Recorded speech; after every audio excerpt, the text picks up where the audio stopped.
How to get Google AdSense approval for your WordPress, Shopify and Blogger website quickly। अस्सलाम वालेकुम viewers, मैं हूं सलीम रजा हैकल। आप तमाम व्यूअर्स को डिजिटल हैकल यूट्यूब चैनल के ऊपर वेलकम करता हूं।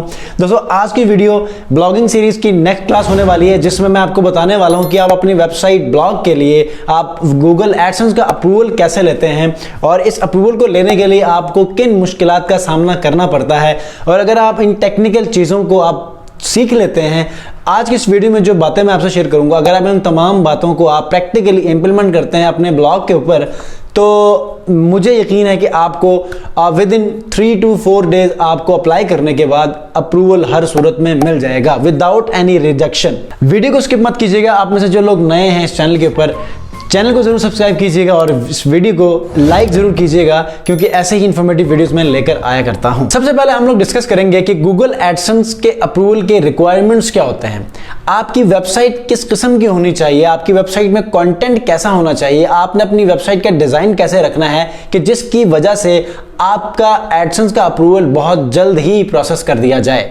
इसमें सबसे पहली जो चीज आती है वो ये है कि आपकी वेबसाइट का डिजाइन बड़ा अपीलिंग होना चाहिए, बहुत ज्यादा प्रोफेशनल होना चाहिए, सिंपल होना चाहिए कि जिससे आने वाले रीडर को या आपकी वेबसाइट ब्लॉग के ऊपर आने वाले जितने भी ट्रैफिक है, तमाम ट्रैफिक को आपकी वेबसाइट का कंटेंट बिल्कुल क्लियर, हर कंटेंट क्लियरली नजर आए। अगर आपने हेडर में कोई ऐसा कॉल टू एक्शन या कोई हेडिंग दी है, बॉडी के ऊपर डिफरेंट आपने ब्लॉग्स पब्लिश किए हैं, या फिर कोई ऐसा आपने ब्लॉग ऐड किया है, साइड बार में कोई ऐसी इंफॉर्मेशन आपने पब्लिश की है, फुटर के अंदर कोई ऐसी इंफॉर्मेशन आपने अपडेट की है, इन तमाम चीज़ों को आपने क्लियरली और हर वो ब्लॉग स्टैंड आउट होना चाहिए कि जिसमें आपके वेबसाइट के ऊपर लैंड होने वाली ट्रैफिक को वो चीज़ बहुत ज़्यादा अट्रैक्ट करे। अब इसमें सबसे पहले चीज़ तो आपका डिज़ाइन होता है, लेकिन इससे पहले जिस चीज़ के लिए बहुत ज़्यादा इंपॉर्टेंट कंसिडर किया जाता है आपकी वेबसाइट या ब्लॉग के लिए, वो ये है कि आपकी वेबसाइट के ऊपर एक ट्रस्ट वर्दी और ऑर्गेनिक विद यूनिक कंटेंट होना चाहिए।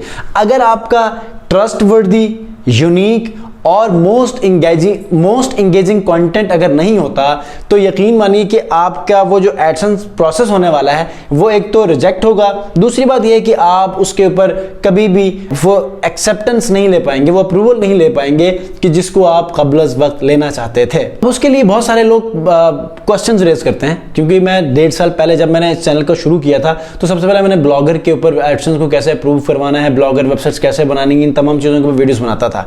तो तब के मुझे सवालात याद आते हैं कि सर मैंने फलां काम भी किया, फलां काम भी किया, फलां काम भी किया, लेकिन मुझे एडसेंस जो है वो अब रिजेक्ट कर रहा है, एडसेंस का अप्रूवल मुझे नहीं मिल रहा। तो आज के इस वीडियो में उन तमाम सवालों को मद्देनजर रखते हुए हर उस पॉइंट को मैं यहां पर क्लियर करने वाला हूं, हर उस पॉइंट को आपके साथ शेयर करने वाला हूं कि जो हर लिहाज से एडसेंस का अप्रूवल लेने में आपको हेल्प करे। तो सबसे पहली चीज तो आपने क्या करना है, ट्रस्ट वर्दी और यूनिक कंटेंट आपने अपनी वेबसाइट के ऊपर पब्लिश करना है। जो दूसरा आपको मैंने बताया, क्लीन एंड अपीलिंग डिजाइन, दूसरा ये है।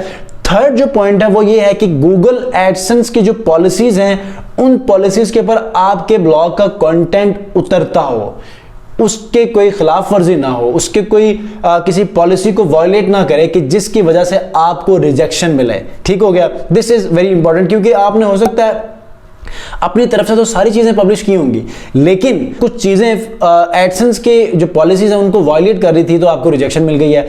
तो गूगल एडसेंस के ऊपर अप्लाई करने से पहले अगर आप ये वीडियो देख रहे हैं तो आप फायदे में हैं। जो लोग वीडियो नहीं देखते हैं या फिर कोई ऐसा आर्टिकल या कोई गाइडेंस लिए बगैर अगर वो गूगल एडसेंस की तरफ अप्लाई करने में चले जाते हैं, तो यकीन जानिए बहुत चांसेस ज़्यादा हैं कि वो उनको रिजेक्शन मिले। ठीक है, तो ये 3-4 चीज़ें आपको मैंने बताई हैं जो कि रिक्वायरमेंट्स है गूगल एडसेंस के लिए अप्लाई करना। ठीक है, उसके बाद जो 4th पॉइंट है वो ये है कि आपके ब्लॉग के ऊपर या आपकी वेबसाइट के ऊपर 5 to 6 ऐसे यूनिक आर्टिकल होने चाहिए कि जो एक तो सबसे पहले तो यूनिक हो और दूसरा वेल रिसर्च होना चाहिए। अब वेल रिसर्च का मतलब ये है कि ये क्या है, वो उसी यूनिक के फैक्टर में ही आता है। तो मतलब 5 यूनिक आर्टिकल्स हों जो कि 1000 वर्ड से ज़्यादा हो या 800 वर्ड से ज़्यादा हो, तो ये प्रोग्राम पॉलिसी में ये बिल्कुल कंसिडर किया जाता है और अप्रूवल के लिए आपको काउंट किया जाता है। ठीक है, तो आपके ब्लॉग के ऊपर कम से कम 5 to 7 आर्टिकल्स होने चाहिए। ठीक है, ताकि बेसिकली होता है कि अगर आपके आर्टिकल्स नहीं भी होते तो उसके ऊपर कोई कंटेंट उसके ऊपर एड्स को सर्व करना गूगल के लिए फजूल है। तो एटलीस्ट 5 आर्टिकल्स होने चाहिए कि जो गूगल को लगे कि यार कम से कम अगर ये आर्टिकल्स रैंक करते हैं, इसके ऊपर ट्रैफिक आती है, तो हमारे एड्स का जो पर्पस है वो फुलफिल हो सकता है। ठीक है, उसके बाद जो 6th पॉइंट है वो ये है कि आपके नेविगेशन बार बहुत ज्यादा क्लियर होनी चाहिए। नेविगेशन बार मतलब आपका टॉप मेन्यू। अब नॉर्मल ब्लॉग्स में क्या होता है कि आपके टॉप मेन्यू होता है, प्राइमरी मेन्यू होता है और आपके कोई फुटर में जाके कोई मेन्यू होता है, या फिर बहुत सारे लोग साइड बार के अंदर भी कोई ऐसा मेन्यू ऐड कर देते हैं। तो मेन जो आपका मेन्यू है वो आपका बहुत ज़्यादा ऑर्गेनाइज्ड होना चाहिए, कनेक्टेड होने चाहिए। उसके ऊपर जितने पेजेस आपने कनेक्ट किए हैं, जितने आपने कैटेगरीज को लिंक किया है अपने मेन्यू में, और इसके अलावा आपने कस्टम लिंक्स ऐड किए हैं कस्टम लिंक्स आपने ऐड किए हैं, उन तमाम चीज़ों को आपने किसी लिंक के साथ कनेक्ट करना है ताकि वो लिंक काम करे। जब भी गूगल का जो क्रॉलर है वो अगर आपकी वेबसाइट को क्रॉल करने के लिए आता है तो उसको उन तमाम चीज़ों का ऑपरेशनल होना ज़रूरी है ताकि ये यहाँ से इंफॉर्मेशन लेकर जाए और इंडेक्स करे। अगर कोई प्रॉब्लम आती है तो वो इंडेक्स नहीं करता। ठीक है, तो एक ये चीज़ है। लास्ट जो रिक्वायरमेंट्स में पॉइंट आता है वो ये है कि आपके जो पेजेस हैं वो ऑर्गेनाइज्ड होने चाहिए। देखें, आपने अपनी वेबसाइट के डिफरेंट पोर्शंस में आपने पेजेस अटैच कर दिए हैं और आपने वैसे ही आपने नॉर्मल पेजेस भी आपने जब ऐड किए हैं तो इसकी ऑर्गेनाइजेशन बहुत अच्छी होनी चाहिए। सबसे पहले तो इनके लिंक्स, परमा लिंक्स और इसके ऊपर पब्लिश होने वाला कंटेंट, इसकी प्रेजेंटेशन बहुत ज़्यादा एक्यूरेट होनी चाहिए, प्रोफेशनल होनी चाहिए, कि जिससे गूगल एडसेंस को लगे कि यार अगर हम इसको एडसेंस का अप्रूवल दे देते हैं तो जो विजिटर है वो इससे अट्रैक्ट ज़रूर होगा, क्योंकि डिज़ाइन अच्छा है, पेजेस की लुक अच्छी है, उसको डिज़ाइन अच्छी तरह किया गया है, उसके जो ओवरऑल कंटेंट की प्रेजेंटेशन है वो बहुत ज़्यादा अपीलिंग है, स्टैंड आउट करता है, जिसकी वजह से ये इजीली आपको एक्सेस या अप्रूवल दे देता है। ठीक हो गया, ये पॉइंट्स थे, 7 पॉइंट्स थे जो कि गूगल एडसेंस को अप्लाई करने में बहुत ज़्यादा इंपॉर्टेंट रोल प्ले करते हैं, और ये वो रिक्वायरमेंट्स हैं कि जिनको आपने पहले अप्रूवल के लिए जब सबमिशन आपने देनी है तो उससे पहले आपने इन तमाम चीज़ों का ख्याल रखना है। नेक्स्ट जो पॉइंट है वो ये है कैसे वेबसाइट्स को गूगल एडसेंस अप्रूवल देता है। ठीक है, तो सबसे पहले तो मैं आपको बताऊंगा शॉपिफाई वेबसाइट्स, शॉपिफाई के वो बनी हुई वेबसाइट्स को अप्रूवल दे देता है जो कि नॉर्मली लोग इजीली बनाते हैं। और उसके बाद वर्डप्रेस, ब्लॉगर, ये वो 3 इंपॉर्टेंट प्लेटफॉर्म्स हैं कि जिनके ऊपर एडसेंस का अप्रूवल लोग लेते हैं। इसके अलावा और भी बहुत ज़्यादा ऐसे CMS हैं और ऐसे कस्टम वेबसाइट्स हैं जिनके ऊपर गूगल एडसेंस का अप्रूवल मिलता है, लेकिन बहुत ज़्यादा जो इस्तेमाल हो रही, बहुत ज़्यादा जो प्लेटफॉर्म्स इस्तेमाल किए जा रहे हैं वो ये 3 हैं, शॉपिफाई, वर्डप्रेस और blogger.com, और इसके ऊपर भी आप एडसेंस का अप्रूवल ले लेते हैं। अब बहुत सारे लोग सवाल करते हैं कि blogspot.com फ्री इस डोमेन के ऊपर, सब डोमेन है जो कि गूगल की, इसके ऊपर एडसेंस का अप्रूवल मिल सकता है?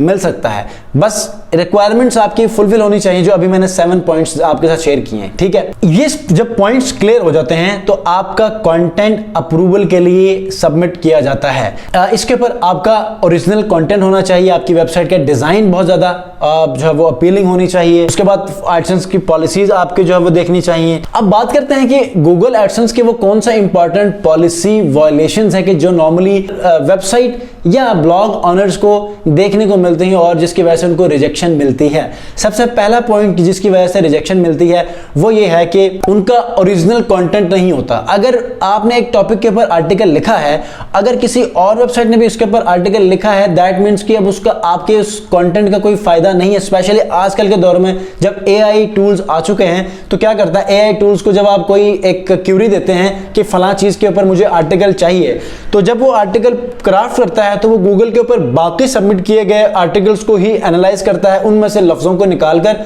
वर्डिंग चेंज करके वो आपको कंटेंट दे देता है। अब ऐसे में अगर वो कंटेंट वहीं से कहीं मिलकर, अगर वो कंटेंट ऑलरेडी अपलोडेड कंटेंट से ही मिलाकर वो कंटेंट पब्लिश हो चुका है तो डेफिनेटली गूगल को तो पता है, क्योंकि गूगल के पास ऑलरेडी पब्लिश जो कंटेंट है वो पड़ा हुआ है, तो उसने तमाम चीज़ों को स्कैन करना है। इंडेक्सिंग के बाद जो चीज़ वो एनालाइज करता है, फाइनल डिसीजन लेने के बाद आपको हमेशा रिजेक्शन ही मिलती है। क्यों? क्योंकि यहां पर आपको यूनिक कंटेंट चाहिए होता है, और स्पेशली एडसेंस के लिए जब आप अप्लाई करते हैं तो अप्लाई करके एक्सेप्टेंस मिलने तक आपको एटलीस्ट यूनिक कंटेंट को पब्लिश करना होता है। तो इसके लिए आपका कंटेंट बहुत ज़्यादा यूनिक होना चाहिए कि जिसमें कोई और ऐसी इंफॉर्मेशन अगर पहले से अपलोडेड है तो एटलीस्ट आपके पूरे आर्टिकल का 50% यूनिक होना चाहिए, इमेजेस आपकी अपनी हो, कंटेंट आपका अपना हो, और लिंक्स आपने अपने ही वेबसाइट के या एक्सटर्नल लिंक्स में से किसी रेफरल ऐसे लिंक्स को आपने ऐड किए हैं, तो उन तमाम चीज़ों को आपने मेक श्योर करना है कि वो रियल और ऑर्गेनिक हो,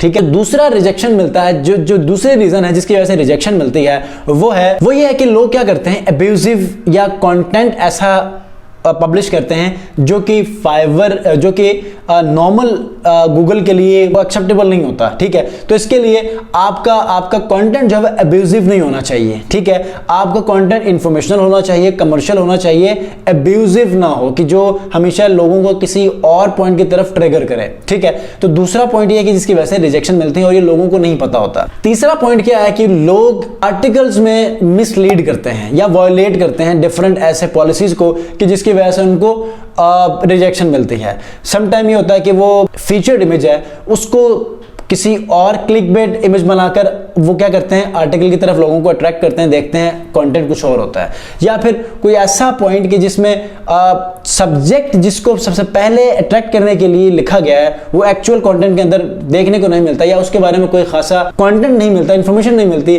तो ये मिसलीडिंग कंटेंट में आ जाता है और इसकी वजह से भी आपको रिजेक्शन मिलती है। तो इन तीनों चीजों से आपने मोस्ट इंपॉर्टेंटली आपने अवॉइड करना है। उसके बाद आपकी वेबसाइट के ऊपर जितने भी लिंक्स हैं, जितने भी बटन्स हैं, कॉल टू एक्शन जिसको हम कहते हैं, अगर वो तमाम चीजें आपने अपनी वेबसाइट के ऊपर आपने ऐड किए हैं तो वो सारे के सारे बटन्स, लिंक्स और जो आपके कॉल टू एक्शंस हैं वो सारे ऑपरेशनल होने चाहिए, वो सारे वर्क करने चाहिए, क्योंकि गूगल का क्रॉलर जब आता है तो हर चीज को चेक करता है, एरर्स फाइंड आउट करता है, उसके बाद जाके फिर इंडेक्सिंग के लिए अपनी इंफॉर्मेशन को सबमिट करता है। तो आपका हर call to action working condition में हो और उसके ऊपर कोई प्रॉब्लम ना हो, ठीक है।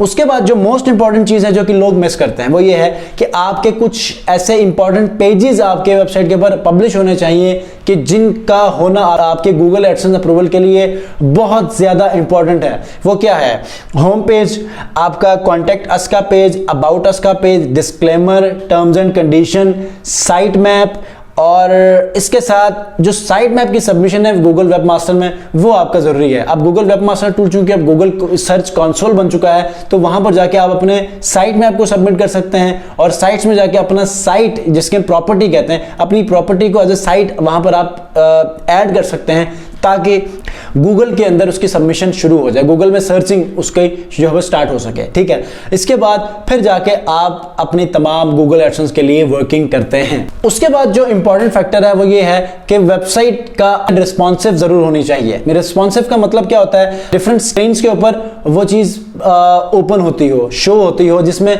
हम लोग रिस्पॉन्सिव के लिए क्या करते हैं, डिफरेंट कुछ ऐसे लोग होते हैं जो आपकी वेबसाइट को टैबलेट्स के ऊपर ओपन करते हैं, कुछ ऐसे लोग होते हैं जो मोबाइल फोन्स के ऊपर ओपन करते हैं, कुछ ऐसे लोग हैं जो डेस्कटॉप के ऊपर ओपन करते हैं। तो अब मोबाइल की भी डिफरेंट स्क्रीन्स हैं, टैबलेट की भी डिफरेंट स्क्रीन्स हैं, डेस्कटॉप की भी डिफरेंट स्क्रीन्स हैं, तो आपने अपनी वेबसाइट को डिफरेंट एंगल्स में, डिफरेंट रेजोल्यूशंस में आपने उसको रिस्पॉन्सिव बनाना है। अगर इसकी रिस्पॉन्सिवनेस सही नहीं होगी तब भी आपके अप्रूवल में कोई मसला हो सकता है। तो आपकी वेबसाइट का रिस्पॉन्सिव होना बहुत ज़्यादा ज़रूरी है। तो ये कुछ इंपॉर्टेंट चीज़ें थी जिसकी वजह से आपको गूगल एडसेंस में अप्रूवल के अप्रूवल में मुश्किलात जो है वो हो सकती हैं। आप जब ये सारी चीजें हो जाती हैं तो आप गूगल एडसेंस के लिए अप्लाई करते हैं। गूगल एडसेंस के लिए जब आप अप्लाई करते हैं तो सबसे पहले तो आपका उस आईडी के ऊपर पहले से अकाउंट ना हो। अगर आपको गूगल एडसेंस के लिए जब आप सबमिशन करते हैं 7 डेज के अंदर अंदर आपको उसका रिप्लाई मिल जाता है और रिजेक्शन या फिर एक्सेप्टेंस दोनों का पता चल जाता है। तो जब आप अप्लाई करते हैं तो वहां पर आप गूगल एडसेंस में जब आप जाते हैं तो साइट्स में जाके जब आप गूगल एडसेंस के लिए वेबसाइट सबमिट करते हैं साइट्स में, तो वहां पर आपको कोड मिलता है, उस कोड को आपने अपने होम पेज में ऐड करना होता है। तो फिर जाकर आपकी तमाम चीजें सही हो जाती हैं और फिर ही आपको गूगल एडसेंस का अप्रूवल मिलता है। अगर आपने कोड ऐड नहीं किया है तो फिर आपको गूगल एडसेंस फिर रिजेक्शन दे देता है कि फलाना कोड आप ऐड कर रहे हैं, फिर हम इसको एक मतलब चेक कर लेंगे। तो इसी के साथ ही उम्मीद करता हूं गूगल एडसेंस के लिए कैसे अप्लाई करना है, कौन सी रिक्वायरमेंट्स है जिसको आपने फॉलो करके अपने ब्लॉग या वेबसाइट के लिए या कोई आपकी ई-कॉमर्स स्टोर है या कोई टूल्स की वेबसाइट है तो उसके लिए आपने गूगल एडसेंस का अप्रूवल कैसे लेना है विदाउट एनी रिजेक्शन। अगर आप आज के इस वीडियो में तमाम चीज़ों को फॉलो करते हैं तो आपको as soon as possible first attempt में आपको अप्रूवल मिल सकता है। तो इसी के साथ ही उम्मीद करता हूं कि वीडियो आपके लिए बहुत ज़्यादा इंफॉर्मेटिव और इंटरेस्टिंग रही हो। अगर आप लोगों ने चैनल को सब्सक्राइब नहीं किया, सब्सक्राइब कर लीजिएगा। और इसी के साथ ही नेक्स्ट वीडियो में एक ऐसी ही इंफॉर्मेटिव वीडियो के साथ मैं हाजिर हूँगा। अपना बहुत ख्याल रखिए। अल्लाह हाफ़िज़।